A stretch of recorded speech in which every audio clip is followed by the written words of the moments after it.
A 2-year-old boy died after being exposed to rancid damp and mould in these flats. Awaab Ishak lived here on the freehold estate in Rochdale with his parents. 18 months on from his death, people are still trapped in what legal experts have described as sweatbox flats. We visited some families in their homes and were shocked by what we saw.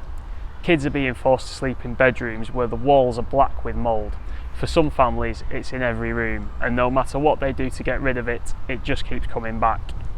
Parents told us how their children have ended up in hospital multiple times because they were struggling to breathe.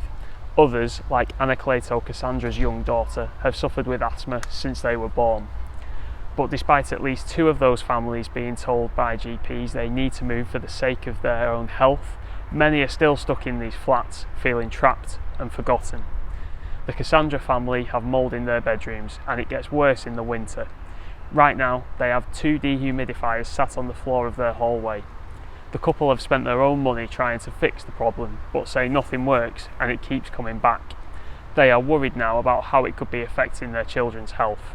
My daughter, she has asthma, and we have problem in my house as well with the dump.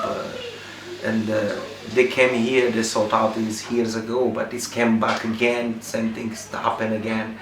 And I clean, I do painting, but it's come every year, same routine.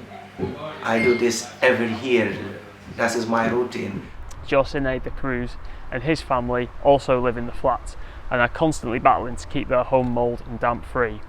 Their youngest daughter suffers from respiratory problems and has spent time in hospital. The family also has a letter from their GP which openly discusses concerns about damp at the property and how it is affecting her health. Used to be really scared as yeah, we scared about this. We scared about this moment because she, I know, she was very bad. I can't explain the word. I can't get the word properly to explain that. It was bad here. Yeah. But it's not only children who have suffered health issues which are believed to have been caused by damp and mould at the estate. One resident told us she developed asthmatic symptoms after living with it in her bedroom for 6 months. She said eventually Rochdale Boroughwide Housing agreed to send someone out to look at the problem, but they had to come back 3 times to complete the work. The tenant told us she had requested to be moved to another property, but was not considered a priority on the waiting list. She says her breathing issues have improved, although she can still have problems on and off. Responding to our investigation, RBH said since it took over the council's homes in 2012, it has invested more than $175 million in its 12,000 plus homes.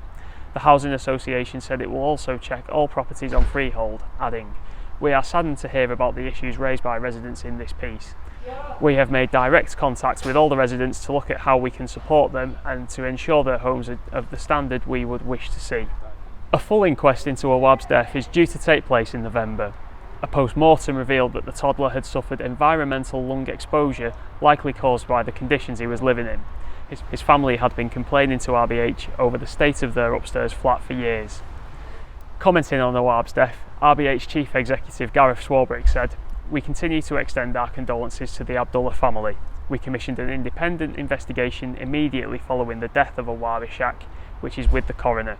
Further details have been provided about the repair history of this home, as well as repairs that we have carried out to neighbouring homes as requested by the coroner. This is a complex and ongoing case involving a number of agencies, and we are legally unable to comment further at this time."